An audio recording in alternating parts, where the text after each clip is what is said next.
Why did women's rush into the workforce stop? Policymakers have been vexed by the question for years. Social scientists have discussed the sudden stop for over a decade, in conferences and academic papers. Almost 12 years ago, I gave the topic a shot in the pages of the Times.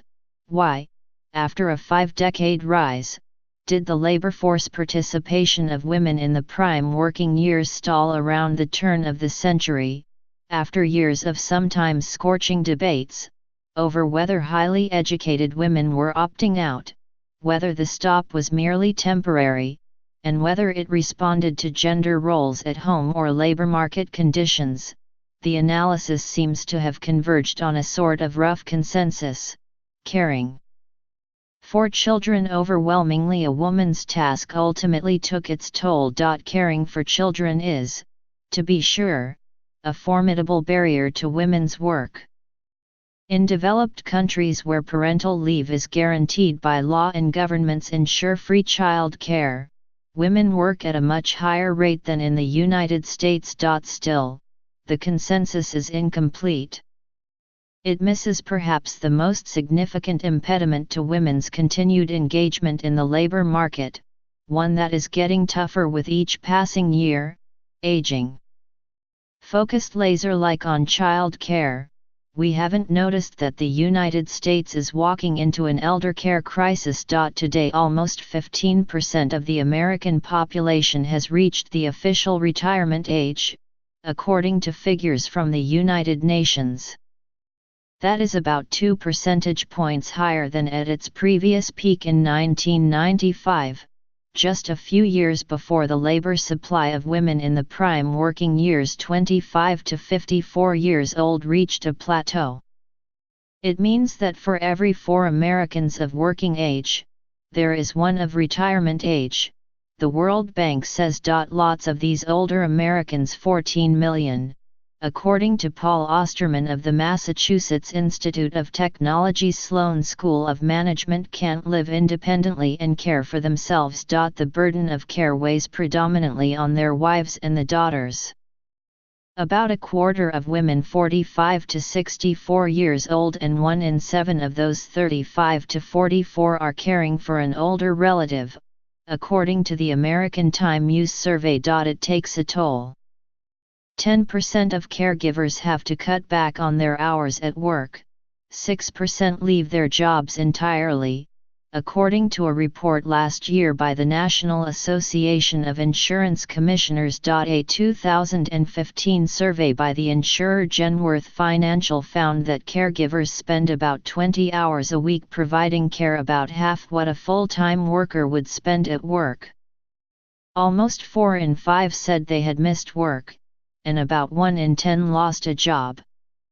1 in 6 reported losing around 1/3 of income because of caring responsibilities. Sean File of the State University of New York at Buffalo and Kathleen McGarry of the University of California, Los Angeles, tracked women in their early 50s to their early 60s for 20 years.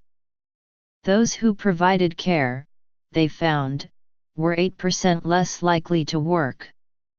Those at work cut their hours and had lower wage growth. Over time, Professor McGarry told me, caregivers risked lower incomes and a higher risk of poverty in old age. The stress is getting no lighter. By 2030, more than 1 in 5 Americans will have reached retirement age. That will call for a lot of caregiving. One study found that retired members of the baby boom generation will need, on average, 3 years of long-term care. 1 in 5 will need more than 5 years of care. This is expensive. Older Americans may be healthier than ever. Still, as they age, they will inevitably develop disabilities and chronic conditions like dementia. If you are super wealthy and can afford all sorts of things, this is not an issue, noted Lawrence F. Katz, a professor of economics at Harvard. But if you are middle class, this tends to end with your relatives losing all of their assets and relying on Medicaid or family care. These pressures may draw more men to take responsibility for care. So far, though, experience suggests the burden will fall mainly on women. Unlike the boomers now taking care of their parents, their millennial children will not have as many siblings to help care for their parents. Higher divorce rates imply that many aging boomers will have no spouse to care for them, putting additional demands on their children. And the elderly of the future are going to live longer, which suggests there will be a lot of caregivers well into their 50s juggling work with care for their children and their parents. Much has been made of the fast growth of the caring occupations. The Department of Labor projects that the economy will add roughly 1.2 million home health aides and personal care aides over the next decade. One critical challenge is how to turn these minimum wage, direct care jobs with few skills into higher quality and better paid employment that can attract the millions of new workers who will be in demand. But there is a broader societal challenge: how to fit a social safety net built in the 1930s, when wives stayed at home and life expectancy was 20 years shorter, into a world in which husbands and wives must juggle work with the demand for care from their elders and their children. It is probably naive to harbor these thoughts just as Republicans in Congress and the White House are engineering a tax cut for corporations and wealthy Americans that will reduce government revenue by $1 trillion over a decade. It may sound crazy to say this just as Republican leaders are turning their sights on the next step of the strategy, cutting spending on programs like Medicaid and Medicare to pay for the tax effort. But perhaps this is time to beef up the safety net to incorporate the rising demand for care. In his book Who Will Care for Us, published this year, Professor Osterman estimates that there are about 21 million family members caring for an adult relative for no pay.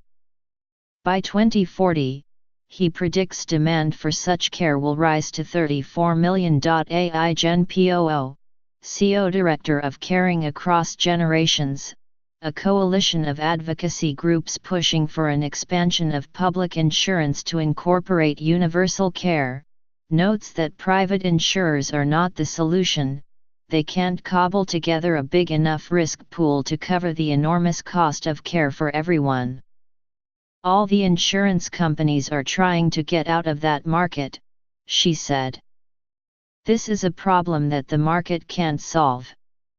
With little hope for action at the federal level, Ms. Poo is putting her hope on states. Caring Across Generations has had some success in pushing for adding government subsidies to care in Hawaii. It is backing a referendum on a universal care program in Maine. But without some public intervention, she said, there will be a humanitarian crisis, both for the aging and the workers that care for them. And if prime-age women start leaving the workforce in numbers to care for their aging parents, this will also be a problem for the American economy.